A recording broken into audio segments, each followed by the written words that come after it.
Chaudhari opticians, style पण आणि डोळ्यांची काळजी पण एकाच ठिकाणी. अशोकनगर, सातपूर, नाशिक. कुंभमेळा मंत्री नामदार गिरीश भाऊ महाजन यांनी केले सातपूर प्रभाग सभापती समाधान देवरे यांच्या कार्याचे कौतुक. नामदार गिरीश महाजन यांच्या संकल्पनेतून 1 लाख वृक्ष लागवड उपक्रमास सातपूर मधून उदंड प्रतिसाद. भारतीय जनता पार्टी, प्रणित रायगड प्रतिष्ठान आणि सातपूर प्रभाग सभापती समाधान देवरे यांच्या संकल्पनेतून 2 महत्वपूर्ण सामाजिक उपक्रमांचे लोकार्पण करण्यात आले. या कार्यक्रमाचे उद्घाटन राज्याचे कुंभमेळा मंत्री नामदार गिरीश भाऊ महाजन यांच्या हस्ते करण्यात आले. यावेळी निर्माल्य संकलन रथ नागरिकांच्या सेवेत दाखल करण्यात आला. देवदेवतांवर वाहिलेली फुले, हार, भस्म किंवा इतर निर्माल्य नदीत किंवा घंटागाडीत न टाकता या विशेष रथामध्ये जमा करण्याचे आवाहन करण्यात आले. या निर्माल्यापासून सेंद्रिय खत आणि अगरबत्ती तयार करण्यात येणार असल्याची माहिती देण्यात आली.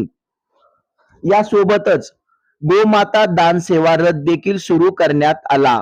घरातील उरलेली भाकरी, पोळ्या, भात यांसारखे अन्न प्लास्टिक पिशवीमध्ये किंवा उघड्यावर टाकल्याने आरोग्याच्या समस्या होतात.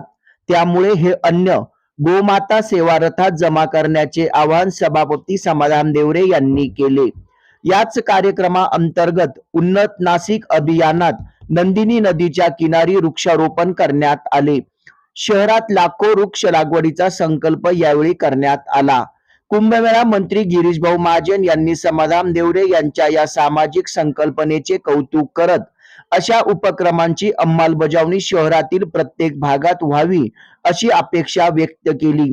या कार्यक्रमाला प्रभागातील ज्येष्ठ नागरिक, नगरसेवक, महापालिकेचे अधिकारी व कर्मचारी तसेच नगरसेविका सौ माधुरी गणेश बोलकर, इंदुबाई नागरे, विश्वास अप्पा नागरे, सुरेश अण्णा पाटील, माजी आमदार डॉक्टर अपूर्व भाऊ हिरे, नगरसेवक सुधाकर भाऊ बडगुजर, सातपूर मंडल अध्यक्ष गौरव बोडके, सामाजिक कार्यकर्ते गणेश बोलकर, भाजपा महाराष्ट्र कार्यकारिणी सदस्य रामहरी संभेराव, बाळासाहेब भोजने, सचिन आबा गांगुर्डे, मुन्ना तुपे, राजीव पाटील, ओमकार जाधव यांच्यासह भाजप कार्यकर्ते, नागरिक मोठ्या संख्येने या कार्यक्रमास उपस्थित होते.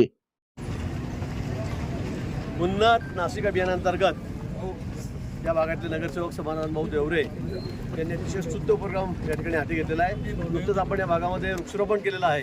पण त्याचबरोबर त्यांनी हा गोमाता दान सेवा रथ, म्हणजे यामध्ये आपण सकाळी संध्याकाळी जेवल्यानंतर समजा आपल्याकडे चपात्या शिल्लक राहिल्यात, भाकरी राहिल्यात, भाजीपाला शिल्लक राहिल्यात, तर तो या गाडीमध्ये टाकायचा. ही गाडी मग नंतर शाळेत जाऊन ते चपात्या असतील, भाकरी असतील, ते गायींना त्या ठिकाणी देतील. म्हणजे आपण उरलेलं अन्न सगळं ते रस्त्यावर फेकतो, आपण कुठेतरी नदीमध्ये टाकून देतो. त्यापेक्षा ते एकत्रित करून ते गोशाळेमध्ये नेऊन टाकलं तर मला वाटतं त्यामुळे जे प्रदूषण आहे ते होणार नाही. नद्या ज्या प्रदूषित होत आहेत त्या होणार नाही, घाण होते, दुर्गंधी होते ती होणार नाही. आणि त्याचबरोबर निर्माल्य, आपल्या घरी हार, फुलं, प्रत्येकजण आपल्याकडे हिंदू संस्कृतीप्रमाणे आपण त्या ठिकाणी पूजा करतो. पण ते निर्माल्य असतं, दुर्वा असतील, हार असतील, फुलं असतील, हे फुलं जमा करण्यासाठी सुद्धा त्यांनी गाडी एक रथ सुरू केलेला आहे.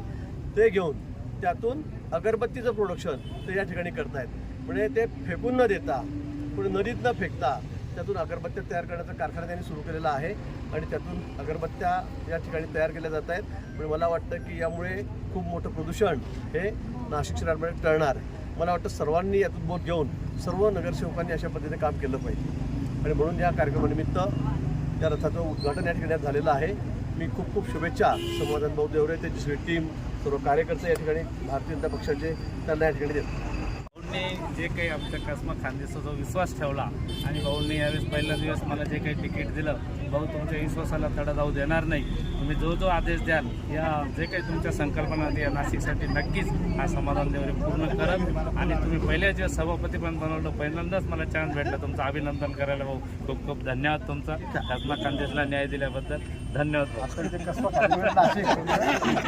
या चॅनलला आपण शेअर करा, लाईक करा आणि सबस्क्राईब करा. धन्यवाद.